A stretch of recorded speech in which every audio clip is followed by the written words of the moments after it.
მოგესალმებით პალიტრა ნიუსის და რადიო პალიტრის ეთერშია გადაცემა ლანჩ თაიმი. დღეს ჩვენი მასპინძელი გახლავთ წიგნის კაფე ბიბლუსი. ჩვენი გადაცემის დღევანდელი სტუმარი კი ბატონი გია გუგუშვილია, რომელთანაც დარწმუნებული ვარ ძალიან საინტერესო ინტერვიუ გამოგვია. მოგესალმებით ბატონ გია, უხმესი მადლობა პირველ რიგში რომ დაგვთანხმდით ამ ინტერვიუზე და ხართ ჩვენი სტუმარი. როგორ ხართ? მადლობა, მოგესალმებით მეც დიდი პატივია ჩემთვის, ვარ კარგად და შემოქმედებითაც შემართო. ძალიან მიხარია ნამდვილად. ბატონ გია, როგორც წესი, ჩვენს რესპონდენტებთან საუბარს ამ ინტერვიუს ფორმატში ვიწყებთ ხოლმე ბავშვობის ყველაზე მძაფრი მოგონებებით, რაც პირველი ახსენდებათ, როდესაც ბავშვობის წლებს იხსენებენ. აი თქვენ შემთხვევაში ყველაზე მძაფრად რა გაქვთ იმ წლებიდან ჩარჩენილი? თუ შემოქმედებითი კუთხიდან შევხედავთ ამას, ანუ ყველაზე უფრო ძვირფასი და სტრესული. სტრესი დადებით ემოციას გულისხმობ.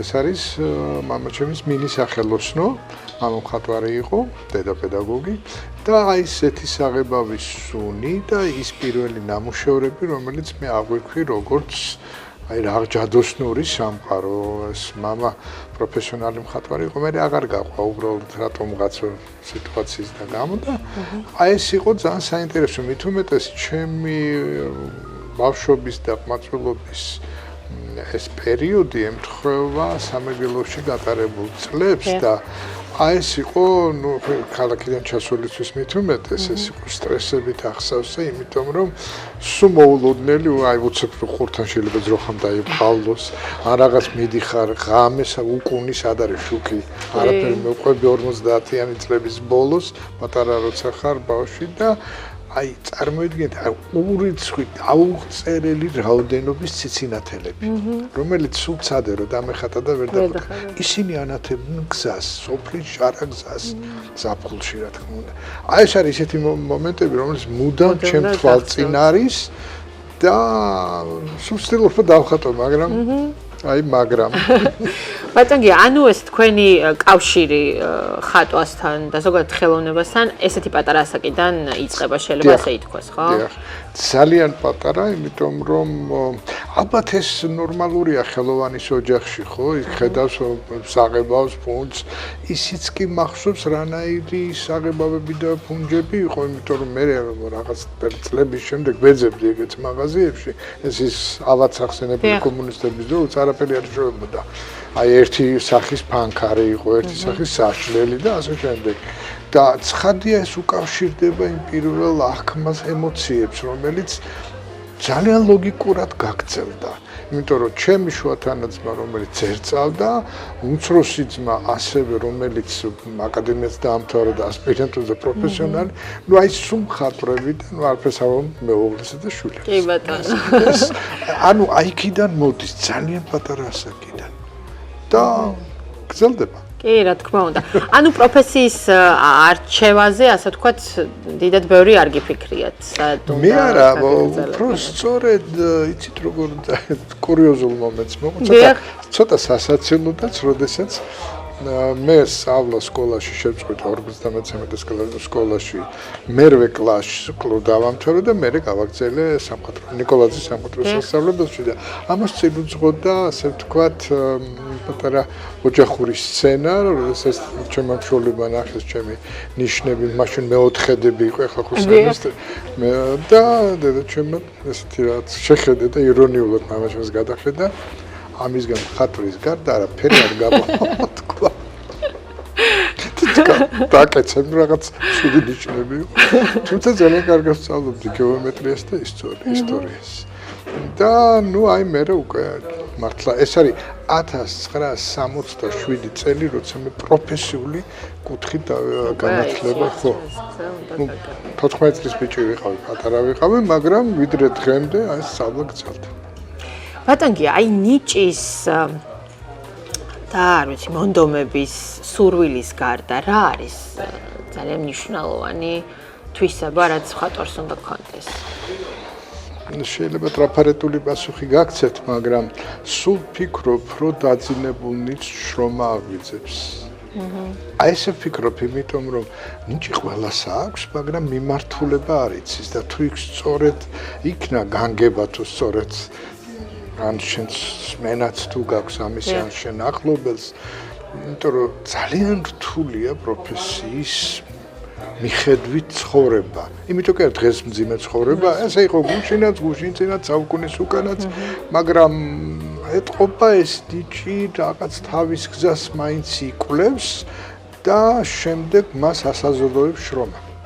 ეს არის დაუღალავი შრომა ხელოვნებაში, არავის არ ვედრებით, მაგრამ ხელოვნები ხო ყველაზე ბევრს შრომობენ. აი იქაც კი, როდესაც დაუშვათ პაუზა, იქ ან გინდა ოპერაში იყო, გინდა საგამოფენო დარბაზში, ხელოვანი სულ მუშაობს, სულ რაღაცას ანალიზს აკეთებს, ის არა რომ აი თკბობით და რაღაც.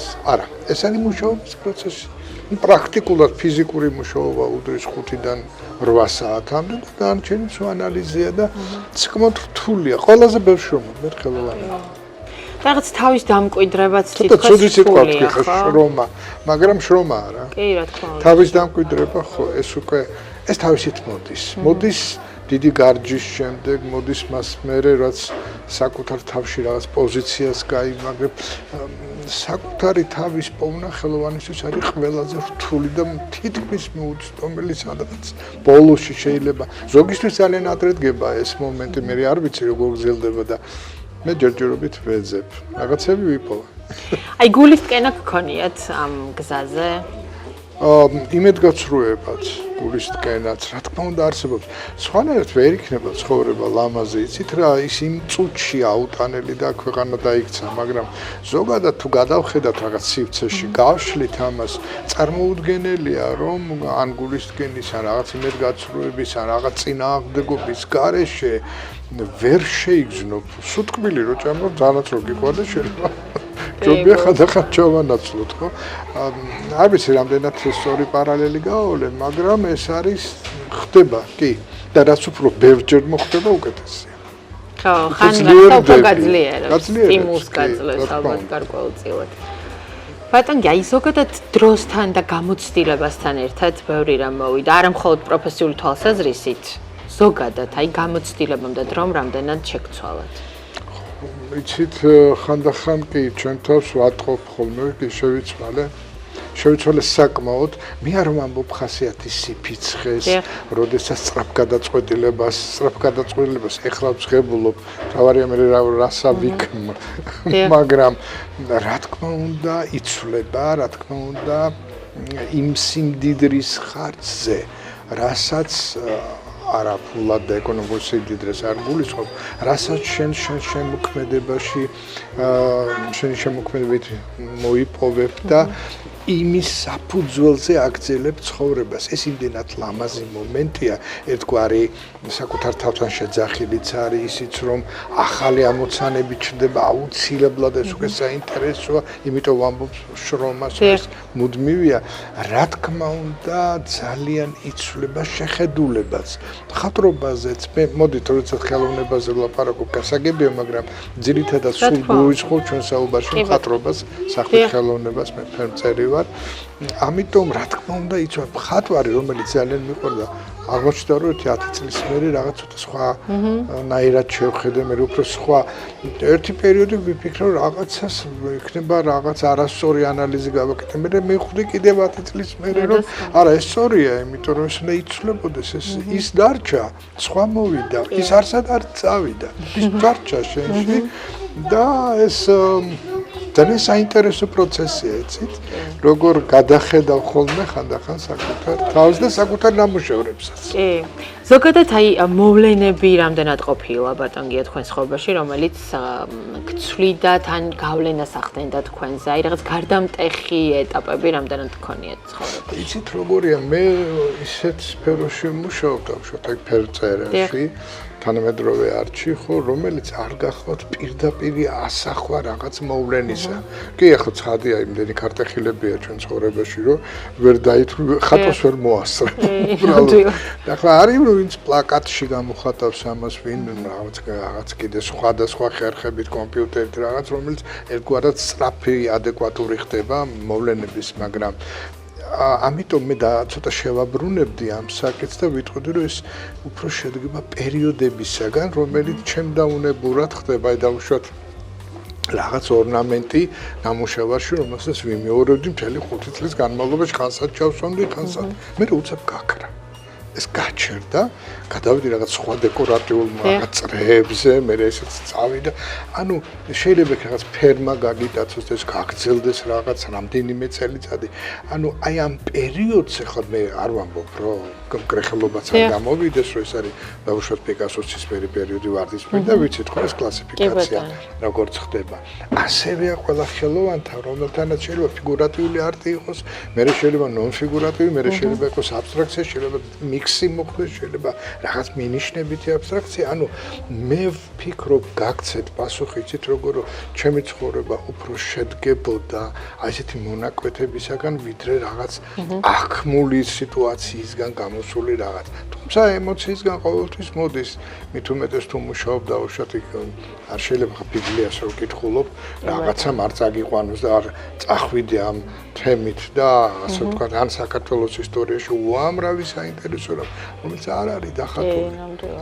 მამას მეუბნებოდა, იცი რომ ერთი სურვილი მაქვს რომ დავხატო და ვინ მეთქი ხემტომ ძალიან მაგარი პროფესიონალი მაქვს რამდენიმე ნამუშევარის ეს პერიოდებს ეხება, ხა და ეს ბოლო პერიოდის ცოტნე დადიანია, მითხრა.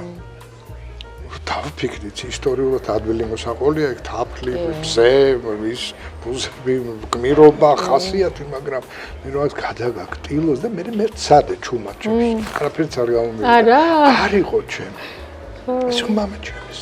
ეს მისი განცდა იყო, თორე დახატვით როგორ არ დავხატა, კი ბატონო, აი. კი, რა თქმა უნდა. დავხატავ თქვენ პორტრეტს, მაგრამ იქნება კი ის, რომელიც მე მინდა, თუ ის იქნება, რომელიც თქვენ უფრო გესიამოვნებათ. აი ეს ცოტა ცუდ რამეს მომდა. ხო, არა, მესმის. ანუ ეს როგორ გითხრათ, ნუ აი ეს ვითარდება ხოლმე რაღაც მოვლენების მიმართ რეაქცია ჩემი. მე სხვა შეიძლება სხვა ხასიათი აქვს. კი ბატონო. ზოგადად საკუთარი თავის მიმართ ხართ კრიტიკული? იცით როგორ ახალგაზრდობაში მანდამას დიდ ყურადღებას ამას არ უქცევდი, მაგრამ არ ვაქცევდი, მაგრამ იცით რა ასაკში რაღაცები რო ღვინდება, წარმოჩინდება მუდმივი ფასეულობის მიმართ ყურადღება. ეს შენდაუნებურად ხდება, ეს იმიტომ დავბრძენდი და დავჭკვიანდი და ახლა სხვას დავარიგებ ჭკვას. არავით არის. აქ არის მომენტები, როდესაც შენ გიგროვდება რაღაც ენ გამოცდილებას, იქნება ხატვის თუ ურთიერთობის თუ კითხვის, არ აქვს ამას მნიშვნელობა და ის რა თქმა უნდა რაღაც თავის რეზონანსს ტოვებს. და ცulis შესაბამისად ეს შეიძლება საქციელშიც თავისუფლად უფრო მომთმელი ხდები. ეს დავიჭირეთ ჩემ თავში, რომ ავფეთრებოდა გავგიძებოდა გადამაინც რაღაც მეგრული სისხლი. დედა ჩაჩავა. გვარი არა მაქვს მეგრული, მაგრამ სამ მეგრელები ვართ და გუგუშვილები არიან მეგრელებიც, რაჭველებიც. და უпроსოდ რაჭველები და მეგრელები და დავიჭირეთ ჩემი თვე, რომ ამ ადრე ამაზე ძალიან რეაქცია მქონდა, ახლა ცოტა უფრო ფილოსოფიურად უყურებ, რომ იცი რა, ხო, ეს მაინც არ შეიცვლება და მოდი რაღაც მოვიფიქროთ. ვცდილობ სქემატურად კი პასუხობ, ხო, მაგრამ კი ძალიან შემეცვალა. ხასიათის მიმტევებელიც ხდები, უფრო მეტი შეიძლება გაიგო და ამიტომ ძალიან კარგია სტუდენტებთან ურთიერთობა, როდესაც ეს პლატფორმა გაქვს და შეგიძლია მათ რაღაც უკვე უფრო სერიოზულად მიაწოდოთ. კი, ძალიან საინტერესოა ნამდვილად. ზოგადად აი სხვის აზრს რამდენად ითვალისწინებთ, ან თუნდაც რაღაცა გადაწყვეტილების მიღების წინ რამდენად ეკითხებით სხვებს აზრს. ძალიან ცუდ რამეს გეტყვით, რას ვასწავლით ჩვენს სტუდენტებს. ხატეთ თქვენთვის და იყავით ყველაზე მეტი ეგოისტები, იმიტომ რომ სხვის აზრს მერე აქვს მნიშვნელობა, სანამ დახატავ, უსმინე საკუთარ თავს. ანუ ჯერ მერე სხვა, რაც უფრო ჩემთვის მე კარგია, უკეთესი არ არის თქვენთვის, ანუ მე თუ თქვენ მხოლოდ მოგისმენთ, გავიზიარებ ამას თითქმის დაშის დონეზე მივალთ, ახლა თქვენი კითხვის მეორე ნაწილში რომ მივიდეთ, ეს რა თქმა უნდა არის ამაში მამებლური მომენტები, ქსიამოვნეს და ხანდახან ეპატაჟურიც გია. რა თქმა უნდა, უფრო შიგნით ყურებისკენა ვარ, ვიდრე კი არიან მეტრები, ვისაც უსმენ, მაგრამ რაღაც დონეზე. აი როგორც კი საკუთარ თავთან ეს იწყებს ჭიდაობას, ხო? რა თქმა უნდა, გადმოვიხრები აქეთ და სწორედ ეს არის ის ეგოიზმი, რომელიც ხელოვანს ჭირდება. ნუ სხვა სიტყვა არ მაქვს შესატყვისი და ამიტომ ეს ეგოიზმი შემოიარეთ. ეგო. კი. ამ შემთხვევაში გამართლებულია ეგო. ჩემთვის ნიშნავს უკეთესი შენთვის. კი ბატონო.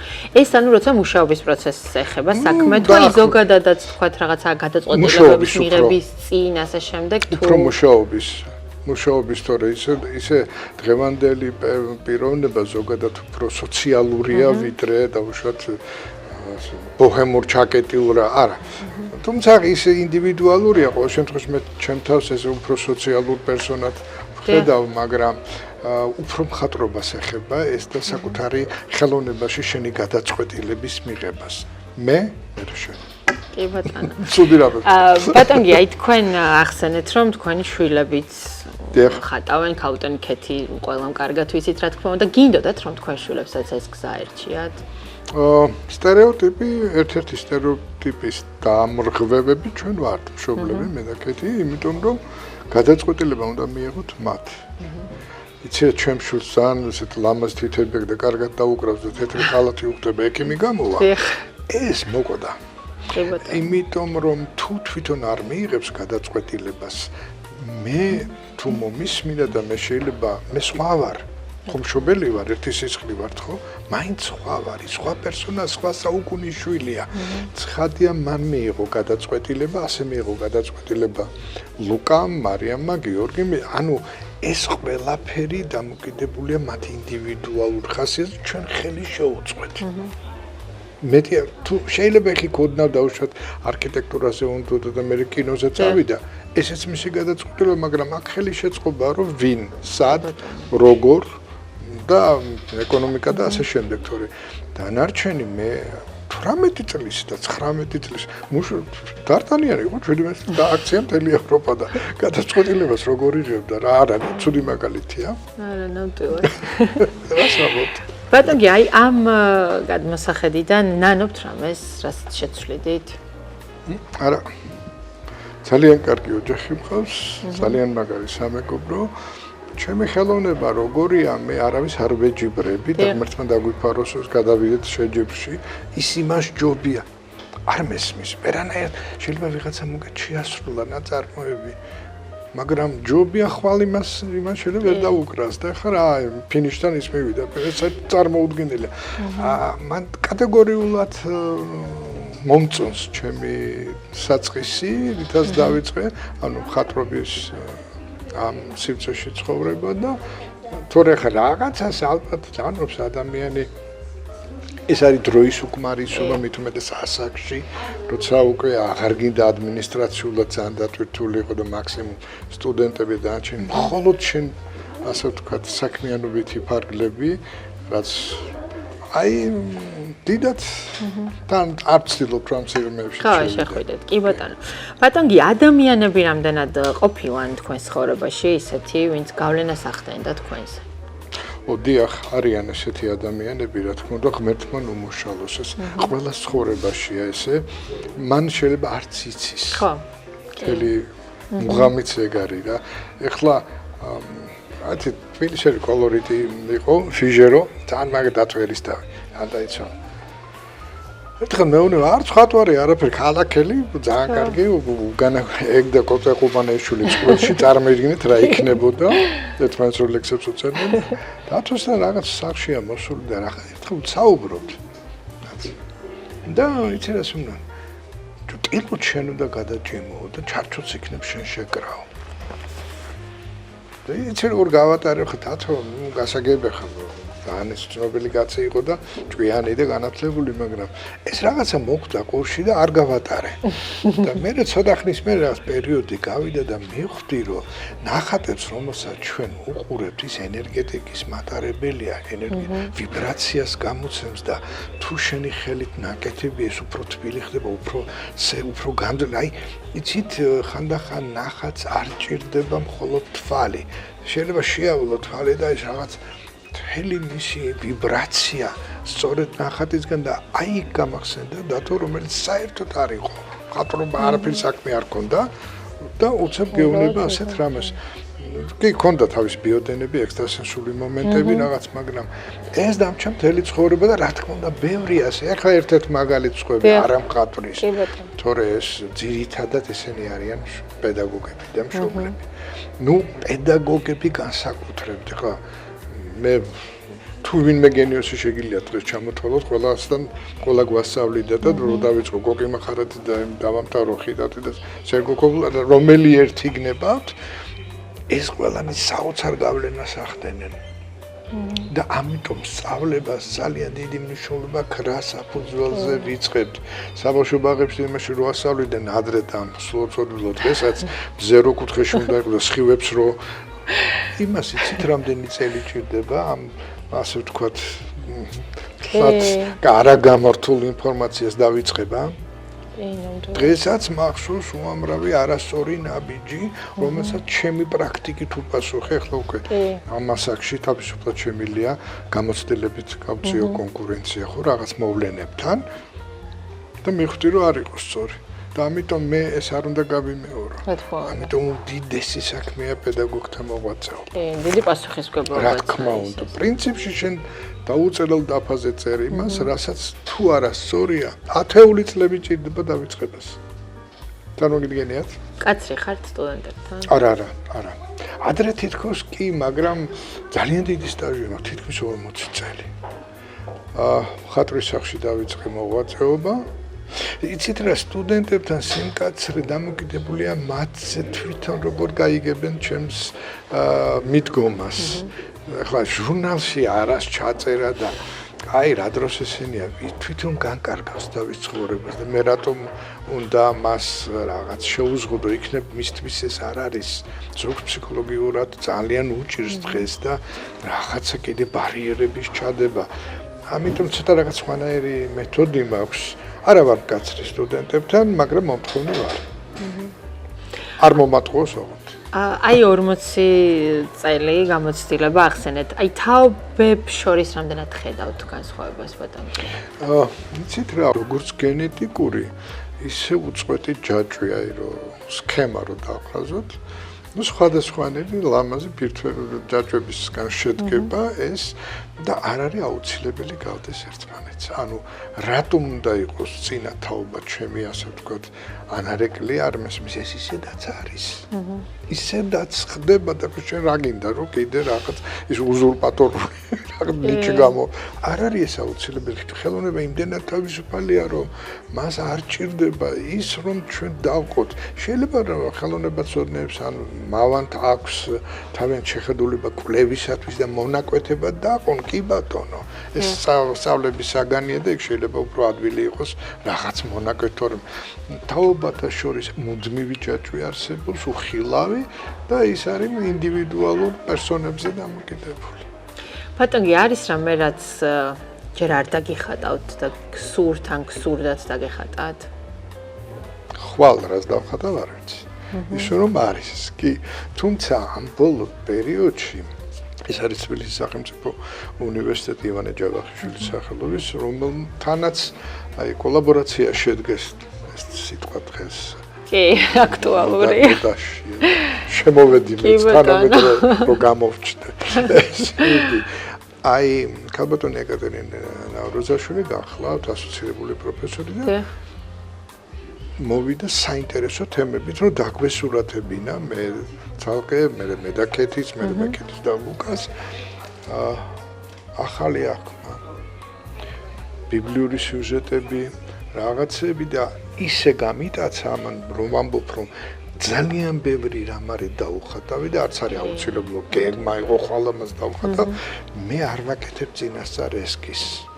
საერთოდ ფეხბურთსაც უცებ თამაშობ ძალიან დიდ წინასწარ არ ვიკლავდი ვარჯიშით თავს რომ მე თუ დავიღლებოდი მე რამე კეთებინა მოედანზე და ამიტომ ეს ხასიათია ჩემი ასეთი და ამიტომ მე დღეს აი სპონტანურად თუ ვიწყებ ნამუშევრს რა თქმა უნდა არ ვიცი ხვალ იშვიათად მაგრამ ესკიზს ვაკეთებ ჩემი დღევანდელი მხატვრობა არ მოითხოვს ამ უფრო სპონტანური ხასიათის და ემოციურია მაგრამ აი ისე რომ აეხლა ჩემი ბოლო პერიოდის ხელოვნება მოითხოვა უფრო ასე თუ მეტი იმპროვიზაცია და თავისუფლება ვიდრე ადრე როცა აი ამ ფიგურიანს დავხატა და ისეც დავხატა და თემატური და არათემატური ეს ამოვარდა და ამიტომ რაღაც პირდაპირ ემოციისკენ წავედი. არ ვიცი რა გამოვა, მაგრამ ჯეჯობით კარგ აგზნობ თავს. კი, არა, დარწმუნებული ვარ, რომ ძალიან კარგი გამოვა. ბატონია, ხალხის აზრი გაინტერესებთ ხოლმე? არ ვიცი რამდენად უნდა თქვა ხმამაღლა, მაგრამ ხალხის აზრი მაინტერესებს მას შემდეგ, რაც შედგება გამოფენა, უბრალოდ როგორ მიიღებს ამას საზოგადოება, იმიტომ რომ მე რო ეხლა იმას უყურებ, ვინ რა ხასიათზეა და ვინ და როგორ და ის რამდენად შენთვის. ამიტომ ამაზე უბრალოდ არ ვფიქრობ, არც ხალხს ვაყენებ შეურაცხყოფას ღმერთმა დამიფაროს. ხალხისგან შედგება ჩვენი ყველა სააღბლო და კრიტიკოსები და კოლეგები, მაგრამ რაღაც გავლენა აქვს და ამ გავლენას დავარქმევდი იმ მოგზაურებულ ტაშს, როცა ხელოვანს უკრავენ გამოფენის გახსნის წინ ან მანამდე ან რაღაც, აი იქვე თანხმობ. კი, ქება ალბათ სასიამოვნოა. იცით რა ყველა ხელოვანისთვის არის ეს მომენტი, როდესაც სულ მეგონა რომ ეს რაღაც იყო ცოტა ესეთ მამებლური მომენტი, მაგრამ ზოგისთვის იცით რა ხელა სტიმულია. ძალიან დიდი სტიმული და ხელოვანს რაუნდად ყველაზე ადვილად წყენს და ყველაზე ადვილად უხარია და ის ერთ იმერტას ნუ დაამატლეთ ახლა. კი, ნამდვილად. ამ თქმილ სიტყვას და ხელშეწყობას. ეს ყველაზე რთულია ჩვენთვის ხელშეწყობაში იგულისხმება როგორც მატერიალური ბაზა დამთავრებული ისე სოციუმის უამრავი რაღაცით, მაგრამ ამიტომ ვამბობ, ის პატარა რაღაც მონაკვეთი, თუმცა მინდა ვთქვა, რომ საქართველოში ხელოვანები ასე თუ ისე ყურადღების ცენტრში არიან და ეს ძალიან მახარებს. თუნდაც აი ჩვენი დღევანდელი შეხვედრა, როგორ შემეძლო ხუარი მეთქვა. ხო, ძემ გადასარევია, ნუ აი კარგია, იმიტომ რომ სხვისთვისაც კარგია და ზოგადად თქვენი დაკვირვებით ახალ თაობაში ინტერესი დიდია თქვენი სფეროს მიმართ? ეხლა ხან მოვისმინათ საინტერესო ყველა ხატავს, როგორ შეიძლება ის იცი ეს პროფესიონალი, არაპროფესიონალი, ცოტა უფრო თუ ქვეით ჩავალთ, უკავშირდება რაღაც სიყვარულს, უკავშირდება განცდას, რაღაც ემოციას, რატო გძალავთ ეხლა ყველაფერს ისედაც ალაგებს ეს სამყარო და თავიდანვე რატო უნდა დავიჭირო ხო ჯოხიდებს შენ კი შენ არა რაღაც კომისიები და ეს კონკურსები იმიტომ არ მიყვარს რა უმადური საქმეა მაგრამ იცით მაინც ვფიქრობ რომ ეს თავისუფლება ჯობს ვიდრე ესეთი მეთოდურ ნაწილ შედგენილ ჯგუფურ და რაღაც არ მგონია ეს სწორი იყოს მე ამ თავისუფლებაში არ გულისხმობ ასე ვთქვათ რაღაც თავაშვებულობას და პირიქით შენი პროფესიონალიზმი არის სწორედ შენი დემოკრატია და ამიტომ ну როგორ გითხრათ უფრო აქეთკენა ვარ უფრო იმპროვიზაციისკენ მეტი და მე დაუბრუნდები სათქმის ყველა ხატავს ხო უნდა ხატოს იმიტომ რომ სხვა გზა არ აქვს აი რთულია მართლა მძიმე სიტუაციაში ვარ და ძლივს ამაში გამოხატავს რაღაც სხვა საკითხია მე ის და ის ჯილდო ერთმანეთის სიგელის გადაცემა როგორ მოწონს ბედნიერი ადამიანი და რატო უშლი კაცო ხელს იყოს რა შენ თუ ხარ პროფესიონალი და შენ სხვა სიმაღლე გაკიყავი რა შენთვის იცავ ეს შეჯიბრის მომენტი ეს ბავშვი რო შედის მაგიდის ქვეშ პატარა უძს გამოდი რატო გამძლივს იპოვა თავისი ადგილი ჭერი ის არა თქვენ თავისი სამყაროა და შენ გამოყავს იქ დაახლოებით ეგეთია აი ესეთი პარალელი მომაფიქრდა უცებ კი ნამდვილად ბატონგია მინდა ქალბატონ ქეთისზე გკითხოთ ხშირად ამბობენ ხოლმე რომ აი ერთი პროფესიის ცოლ-ქმარი შეიძლება რაღაცა დისკომფორტში აღმოჩნდეს ან რთული იყოს თანაცხოვრება ან ასე შემდეგ აი თქვენ შემთხვევაში იყო რაიმე სირთულე ამ მხრივ ჩვენთან საბედნიეროდ არც დისკომფორტი მოხდა და არც მისკომფორტი იმიტომ რომ რაღაცნაირად იცით როგორ არის ჩვენ აბსოლუტურად სხვადასხვანაირები ვართ ქეთი მე ლუკა გიორგი მარიამი სულ სხვადასხვა ტიპები ვართ სტილისტურადაც და პერსონებიც მაგრამ ერთი საგვაკეთოთ ერთი პლატფორმა გვაქვს ეს არის შემოქმედებითი ამიტომ ჩვენ უფრო ვგევართ ვიდრე არ ვგევართ ერთმანეთს და ერთი ღირებულებები გვაქვს ესეც მინდა შემოქმედება რა ვიცი უამრავი რაღაც მიმართულების ძიება და არ მოუდგენელია ჩვენ ერთნაირად ვიყოთ და 4 თუ 5 ერთნაირად ხატავდეთ ჩემტერს ეს იქნება საშინელება აი ბუზღუნი მე უნდა ნახო ეხლა არის სხვადასხვა და ეს ავსებს ერთმანეთს რჩევას ეკითხებით ხოლმე რა თქმა უნდა ქეთი არის ძალიან განათლებული ქალბატონი ჩემ მეუღლე რო არა ეს არის თაობა რომელსაც წიგნიერება პირველ პლანზე ქონდა ყოველთვის ეს ჩვენ შვილებთანაც ასე გვინდოდა, მაგრამ კომპიუტერმა ჩაანაცვლა და ბოდიში. მაგრამ ეხლა ეს ბიბლიაში რო ვართ, იმიტომ არ ვიტყვი ამას და მადლობა მათ. საქმე იმაშია, რომ მაინც ეს არის განათლების ის ნაწილი, რომელიც შეიძლება არ იყოს პირდაპირ მნიშვნელობით, მაგრამ ძალიან გიფართოებს თვალსაჩინოს. ამიტომ მეკეთი არ უშლით ერთმანეთს ხელს. და კრიტიკასაც არ ერიდებით? არა, რა თქმა უნდა, არა, ეს ძალიან მარტივია. ეხლა იცი რა შეიძლება ცოტა ვერ იყო ხასიათზე დავუშვათ ისე გულის ღრმიდან ვერ უპასუხო, მაგრამ როცა ამბობ, არა, იცი რა, მე მაინც ესე ვფიქრობ. ის იქვე ნაწილდება, კეთი ხო კოლას აკეთებს და მისთვის უფრო ადვილია თვალსაჩინო გახადოს, ვიდრე მე ხა წავიდე ტილო გადავჭიდო. მე დავხატო და ახლა როგორი და როგორ თქვენ ისე რა. გაკეთება გული. მაგრამ ეს ისე რა, ბევრ რამეს მოიცავს. ანუ ბევრი რამ არის გადასახად. ეს ჩვენ საღამოობით საფში წესი გვაქვს და გალერეასავით გვაქვს. ერთადერთი მართლა რაზედაც მწყდება გული ეს არასოდეს თქვენთან საუბარში და გამიჩნდა ეხლა რომ რაღაც პატარა საგამოფენო ან გალერეასავით რო იყოს. პირადი ჩვენი არა კომერციული კუთხით. ამას კი ვინატრებთ. ხო, მართლა ძალიან საინტერესო იქნება. ხო, ახლა უცებ მომიფიქრე თქვენ იმ როდინდელ შეკითხვას დაუბრუნდი. ძალიან საინტერესო იქნება და ნამდვილად. ბატონი, ახლა რა ხდება თქვენ შემოქმედებაში? ხო, ახლა უტრიალებ გილგამეშს. ამ თემას. ესეც არის უნივერსიტეტის პროექტი. მთელი შუმეროლოგები მოკლედ ის კი მოვახერხე რომ ძალიან სიღრმეებში არ წავიდე. ეს არის საოცრება. სრულად არავის საქართველოში ასე სიღრმისეულად ეს არ შეუსწავლია ხატვის კუთხით ვამბობ. ნარციზმში არ წავიდე და საკუთარი ქებათითება რო არ გამომივიდეს. ყოველ შემთხვევაში ეხლა ძალიან ვარ ამით დაკავებული. თითქმის გავედით ბოლოში. ეს არ არის ილუსტრაცია, ეს არის ცალკე ისტორიებისგან შემდგარი წიგნი, რომელიც გამოიცემა უნივერსიტეტში. და მე კეთი და ლუკაც ალბათ ვაკეთებთ. თუმცა ამას წინუსრებ და ებრაული თემა ძველი ახალი აღქმიდან, რომელიც ასევე ქებათა ქება ეს იყო მეფე სოლომონის, რომელიც ძალიან დიდი პოპულარობით, მაგრამ და ისრაელშიც უნდა გაგრძელებული იყო ეს პროექტი, მაგრამ ახლა ომია და ცხადია არა.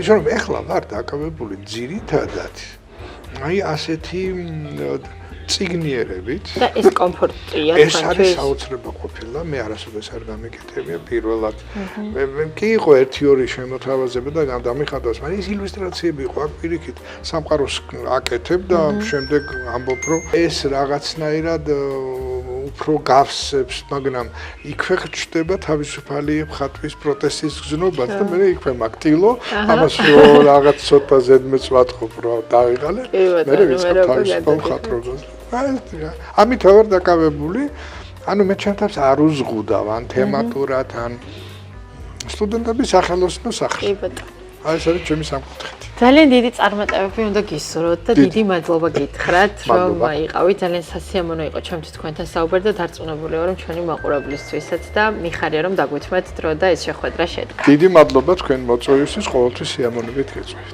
დღევანდელი გადაცემა ამით დავასრულეთ დიდი მადლობა რომ გვიყურეთ და იყავით ჩვენთან ერთად შევხვდებით მომდევნო პარასკევს